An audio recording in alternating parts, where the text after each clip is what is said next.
गौर से देख लो, कहीं मैं वही तो नहीं हूँ। हम तुम्हें चाहते हैं ऐसे। अरे हारी हुई बाजी मैं तुझे इस तरह जीतने नहीं दूंगा। नीचे उतर।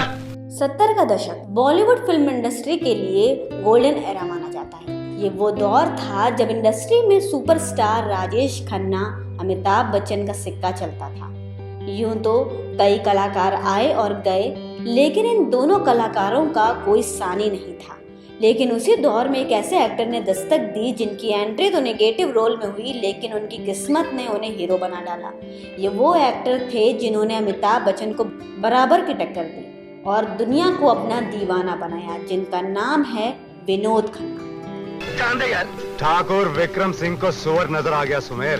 6 अक्टूबर 1946 पेशावर में जन्मे विनोद खन्ना के पिता का टेक्सटाइल, डाई और केमिकल का बिजनेस था। आज़ादी के दौर में हुए बंटवारे में उनका परिवार पाकिस्तान से मुंबई आ गया।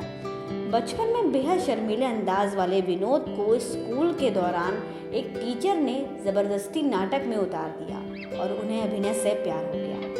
हाँ तो बातों की मुझको भी तमन्ना, तुम जो मानो। विनोद खन्ना के पिता बेटे को एक्टिंग करते देखना नहीं चाहते थे, लेकिन उनको विनोद की जिद के आगे झुकना पड़ा और उन्होंने विनोद को 2 साल का समय दे डाला।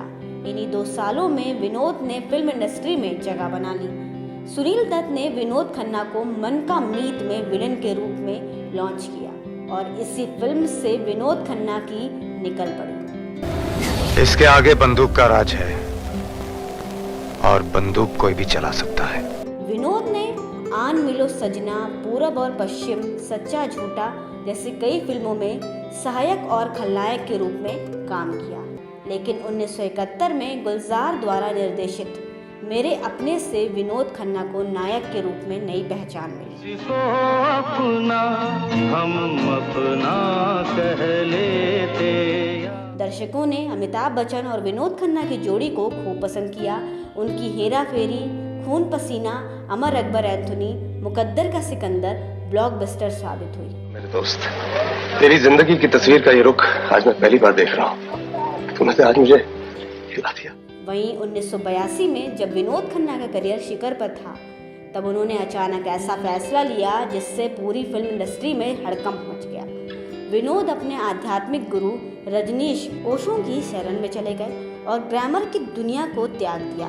ओशो के आश्रम में ये सुपरस्टार बर्तन धोने और माली का काम करने लगे। विनोद के इस फैसले ने न केवल उनके प्रोफेशनल करियर बल्कि पर्सनल लाइफ पे भी असर डाला और उनकी पत्नी गीतांजलि से उनका तलाक हो गया, जिसके बाद साल 1990 में विनोद ने कविता से शादी कर ली। मैं सही समझ रहा हूँ, मेरी कहानी चुपके चुपके तुम्हारे कानों तक पहुँच चुकी है। फिल्मों के प्रति प्यार के कारण विनोद ने दोबारा 1987 में इंसाफ फिल्म से वापसी की।